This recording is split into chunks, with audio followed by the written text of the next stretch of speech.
Are we in the twilight of TEFL? In this video, I'm going to talk about whether it's still worth taking a course like TEFL, and indeed one of those top tier ones like CELTA. If you're new to this channel, my name's Fergus Fadden, and I am indeed an English language teacher and a CELTA teacher trainer. And I help you pass those courses like TEFL and CELTA and overall become that great teacher that you are aiming to become. So in today's video, as I said, I'm going to talk about this topic of, nowadays, is it even worth taking CELTA? I made some notes here, and some things were surprising when I was doing some research on this. There are some people out there who are saying that, like in hotspot destinations like China, as compared to about 2017, the numbers of job opportunities out there are way, way down. There are some people who are saying they're down as much as 20 to 25%. And they said there's a number of pushing factors for this, and I'm not really going to get into that so much, but I'll mention some of them.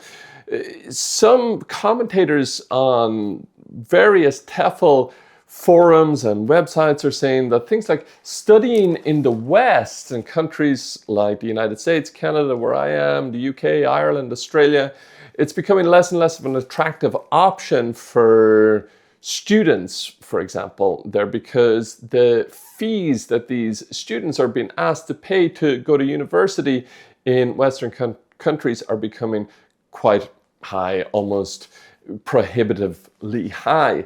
So this is one thing that's pushing it down. Also, there are commentators, when we look at it from a kind of global economic point of view, the global economy, it's down a bit, let's say in this post-COVID world, and a lot of people have a little bit less disposable income when it comes to spending on things like English language courses. So does that mean, is it all doom and gloom? Is CELTA, is any TEFL course just not worth it anymore? Well, certainly these things do put a new light on the consideration of whether it's worth it. But in my estimation, it is still worth it if teaching English is something that you want to do. Why do I say that? Well, let's say you're applying for a job in China, for example.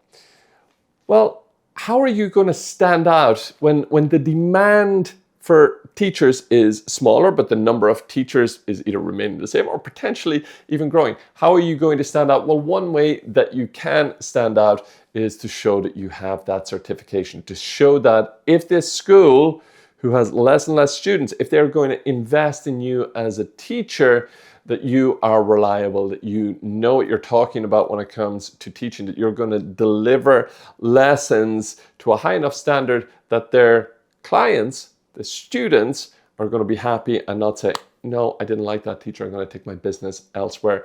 So right away, if this is something that you want to do, if you want to go out there to live abroad and teach English, of course, China is not the only destination. There are many wonderful destinations out there, and I've certainly tried a lot of them. Check out my YouTube channel for a lot of comments on the various other countries where I've lived and worked as a teacher.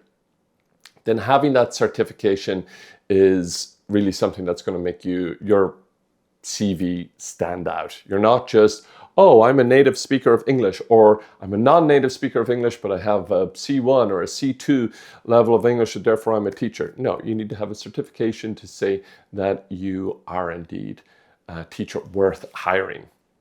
Many reports out there are saying that the private schools are closing, these kindergarten schools in Asian countries that would have hired a lot of teachers. These are closing down. There are reports that there were schools expanding, building new buildings, and they just stopped mid-project because there just simply wasn't a demand there. So again, doom and gloom, but maybe that's just telling you where to change your focus. Stop applying maybe for these private schools and start shifting your focus towards high schools and universities. Are these harder to get these jobs? Absolutely. But I always talk about this, and I have a video on my channel about maybe you're going to get 1,000 no's, but you just need one yes. Be willing to send out many, many, many CVs. You know, if you're asking yourself, oh, I'm looking at this TEFL course, it costs $1,000. This one costs $2,000. This one costs $50. I should go for that one. Well, how about you do this? How about you apply to some schools in the country, maybe not necessarily the city that you're thinking about, maybe the second city of that country. Just apply to some schools and say, hey, I'm thinking of coming to your city and I'm looking at getting TEFL course A, B, and C. Would those be sufficient for your requirements? Many people ask me on the channel, is this the right TEFL course? Is that the right TEFL course? I even have many videos talking about various different TEFL courses. One of the best piece of advice I can give you and everybody who asks me this question is apply, not necessarily to the actual job. I don't want to encourage people to be dishonest or to waste people's time, but just apply in the sense of reach out to the schools before you do your course and say, hey, I'm thinking about doing the ITA TEFL certificate or a TTA TEFL certificate, or I'm thinking about doing CELTA. Which one would give me the best opportunity of employment with you? And that's, you know, really doing your market research. That's going to help you focus the type of CV that you want to write, the type of cover letter that you want to write. And as I say, be ready and willing to apply to many jobs that you won't even get a reply to. And then from those that you get a reply to, be ready that you get very few interviews. And from those very few interviews, you might get maybe even one offer. You have to mentally prepare for the struggle. It's not, oh, I have a CELTA, give me the job. No, you gotta get ready for the fact that CELTA, TEFL, whatever it may be, is just the first step. It's like base camp on Mount Everest. Base camp is actually quite high. It's quite a trek to get to base camp, but you haven't even started climbing Mount Everest yet.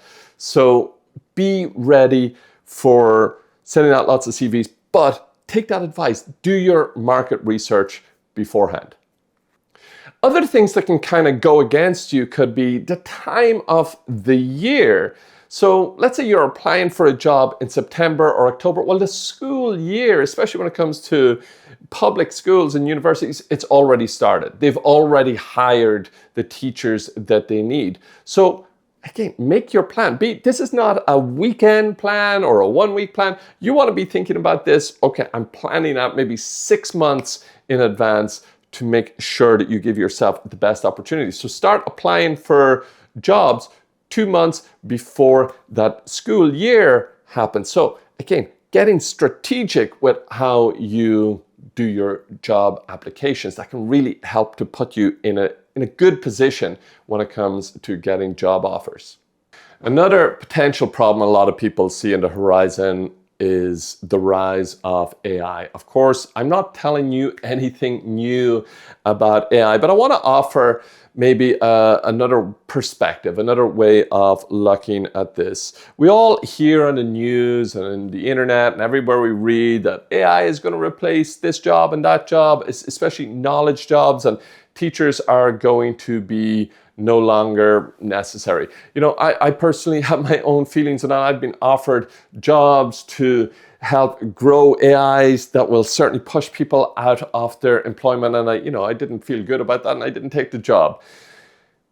But I recognized in that moment when I was being offered these jobs that in fact there's an opportunity, because as the internet gets more and more full of AI generated content that we're all just probably not interested in. It doesn't have that human factor. Well, then set yourself apart as the human. One thing that I like to do is to show that I use pen and paper. Here on my video, in my consultation sessions, in my training sessions, on my slides, I often take photographs of my handwritten notes, and this communicates without having to say it directly. Sometimes I even do say it directly, that there's a human behind this content.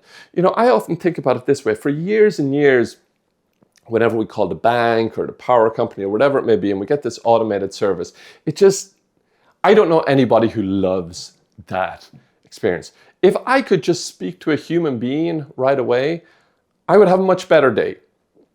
So if I can communicate that my human teacher abilities are involved in the creation of your materials and in teaching, that you have a human being that will be able to respond to your questions, well, I think that that is becoming a selling point, something that will set yourself apart. So look for ways to very simply show your humanity. You know, when it comes to getting that certification, or indeed, maybe you have certification and you have quite a bit of experience and you're wondering about maybe what's next or how you can leverage that into an even more stable career and indeed a stable life. To that end, actually, I have a website where I help people with exactly those kinds of questions. In the description of this video, like just scroll down a wee bit and you'll see right at the top there, you'll see a link that will take you over to my website. I strongly encourage you to click that, because over there you will find descriptions of where I talk about these general two paths, like getting started as an English language teacher and indeed what's next. I kind of call that path B, although I guess I've got to come up with, you know, even more imaginative and creative names than that. I also offer people help over there with free e-learning courses, and indeed, if it makes sense for you, you'll find a button there where you can book a consultation to talk to me about these things. And one thing that I often talk to people about in these consultations that I do is about where you focus, not just in terms of country, but in terms of city. Take, for example, country of Italy, very desirable destination. You'll find some videos. I was there recently and had the most wonderful time. It's so beautiful. I love the food. I love the people. I love the language. I love the culture. It's wonderful. But right off the bat, you know, you might think, okay, Italy, biggest city, probably is the place where I'm going to find the most job opportunities. So the biggest city there is Rome. And that's true. It is the biggest city. It probably does have the most job opportunities. But that also comes with the fact that it's the most sought after, so there's going to be the most competition there. And then where there's the most competition and the most people, it probably has the highest costs when it comes to your, you know, paying for your rent, your groceries, etc. So the biggest piece of advice that I give in this realm is look at the other cities. Like, for example, I was recently in the city of Genoa. Genoa is about 400,000 people, so it's not a small city. And, you know, there are certainly big companies and language school opportunities there and universities and a big demand for teaching English. But when you think of Italy, maybe Genoa isn't the first city that comes to mind. You know, certainly Rome or Turin or Florence or one of these cities is what comes to mind. And then, so you might choose Genoa or another city, or, you know, this is just an example. And then you might think, okay, what about if I lived 10 or 15 kilometers outside that city? Sure, you're going to have a bit of a commute to get into your classes, but hey, come up with a strategy. Like, personally, I love to cycle. A 10-kilometer cycle in a beautiful country like Italy, no problem. Now, not everybody can cycle. I understand that. Maybe you need to find yourself some kind of transportation. Maybe you need to there's the possibilities of public transportation. Whatever it may be, you don't have to lock yourself into, well, all the jobs are in Rome, all the jobs are in Beijing, all the jobs are in Moscow, all the jobs are in Los Angeles. Sure, maybe a lot of them are, but it's not the only show in town. So I'd love to hear from you in the comments. What are your thoughts on TEFL? Have you been looking for jobs? How are you finding the job market out there? What is your angle when it comes to, you know, maybe going off the beaten track a little bit? Would you consider getting outside of the big city? Have you had any experiences in any of these smaller cities that maybe you recommend, some real finds out there? Okay, that's it for this video. Thank you so much for watching. Don't forget to click that link in the description to check out my website and everything that you can get over there. All that's left for me to say is thank you so much for watching. Bye for now, and I'll see you in the next one.